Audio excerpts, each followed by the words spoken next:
O'Keefe. 1 for 73 to Bolton Knott. And the sweep shot, there's no one out there. It must be 4. They could run about 5 or 6 by the time the fieldsman gets there. And that is the tee adjournment. So at tee, 5 for 353. England requiring 110 to win the game. 5 wickets in hand with 1 session to go. And the players come across in front of the members area. Mr. Rosedale now asks leave of Her Majesty to present to Her Majesty the manager of the England cricket team, Mr. Ken Barrington, subsequently Tony Gregg, then Mike Brearley, then we have Dennis Amos, Graham Barlow, Jeff, that big one, that's Fletcher, Knott, Alan Knott, Chris Old, Sir Derek Underwood, and that looks like Bob Willis from the back, judging from his hair, and finally Mr. Bernie Thomas, the masser of the side. Her Majesty now coming across to meet Greg Chappell. Greg Chappell, a great moment for him to be presented to Her Majesty the Queen. Rodney Marsh, Ray Bright, Gary Cozier, Ian Davis, Gary Gilmore, David Hooks, the young lad who's done so well in his debut match, Dennis Lilly, Rick McCusker,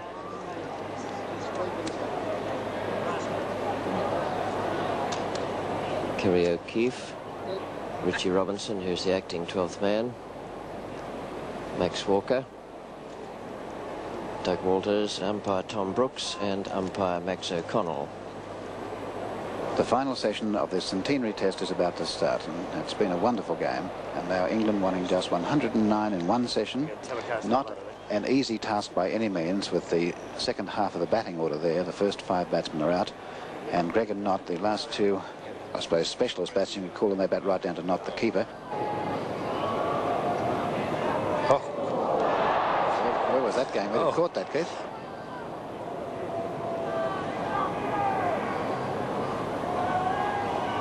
Well, that's gone out the mid-wicket area. And that had plenty on it. It's going into the fence for 4. He just lifted that right over the top of the fieldsman. 5 for 360, or 361. So 102 to go, and quite obviously by those 2 shots that England's going to try and win. Oof. And he's cracked that out towards the boundary. I think 4 more. A chase for Hooks. He's after it. He will not get to it. No, it's into the fence for 4. Caught, is he? Yes, he's out. Gregg is caught by Cozier. Bowled O'Keefe for 41, 6 for 369. And this man there now old, he's one of the biggest hitters in the game if he gets going. He can really crack them. Lilly bowling. And chance he's out, yes, Greg Chappell, 7 for 380. Lilly, 3 for 120.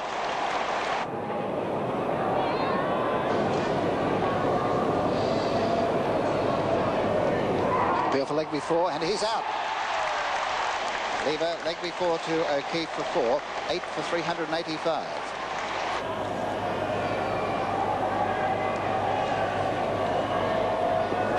That's a great shot. Powerfully, very powerfully threw mid on. We certainly take 3 runs this time. So the 400 coming up in the 4th innings of a Test match, and that in itself quite an achievement, Keith.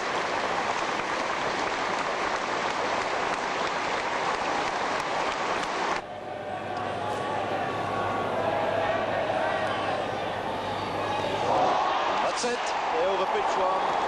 And that's another vital breakthrough made by Dennis Lilly. So 9 men out, so 410.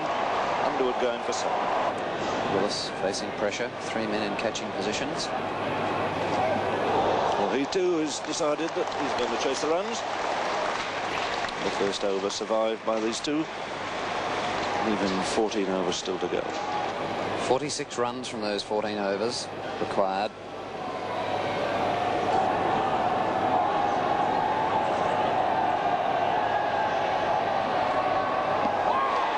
That's it. It's LBW. Alan Knott is out. Lilly has struck again to finish off this test match. England all out for 417. Another great performance there by Lilly to see the end of England. And Australia triumphing by a margin of 45 runs. At the original test match in 1877, the Australasian newspaper gave a trophy for the best bowling performance by a colonial bowler. I am delighted to announce that the colonial bowler who has won this magnificent trophy is Dennis Lilly.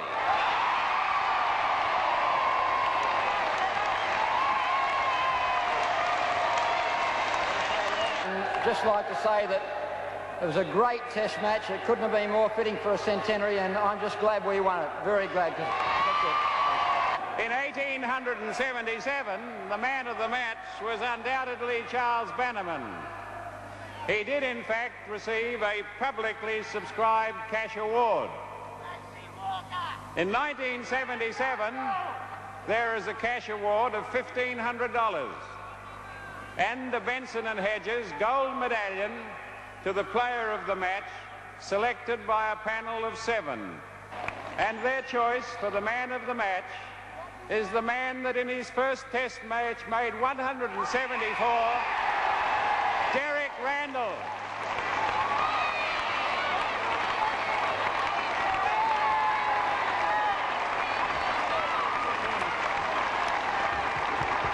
Oh dear.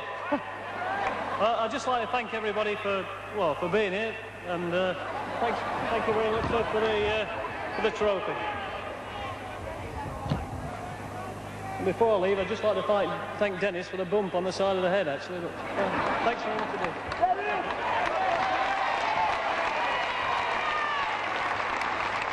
When someone asks me 10 years from now what my memories are of the Centenary Test match, I will say that it was a combination of a thrilling match, a royal pageant, and a stroll down memory lane. The game itself was almost an exact replica of the first game ever played between England and Australia on this historic Melbourne ground, with England losing again by 45 runs as they did in 1877. A lot of old England players will be going home disappointed, yet thrilled to the very marrow at seeing such a great spectacle, reviving old friendships with colleagues and opponents alike. This, I think, has been the Olympic Games of cricket, wonderfully organised by the Australian Cricket Board, the Victorian Cricket Association and the Melbourne Cricket Club. And let's just have a few words from Sir Donald Bradman on the subject of this Centenary Test. Well, this must go down in history as one of the greatest test matches ever played.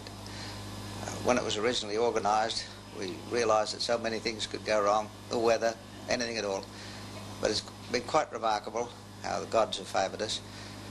People probably wonder why the two teams' batting sort of folded a little bit in the first innings, but having been out there in the centre, I've never known a match where there was so much emotion in the air, and I believe this had a tremendous effect on the batsmen of both sides. They were so anxious to do well, the conditions were not easy. Of course, with batting, you've only got to make one small mistake, and that's that. I think they showed in the second innings, when this emotions got out of their systems to some extent, that was the cause of the slow scores in the first innings in the main. It has been a remarkable match. There's been some very great cricket on the part of both teams, and I think everybody who's been at this match realises that they have participated in the most historic event. I personally am privileged that I've been here to see it, and it will go down in the record books as one of the great sporting events of all time.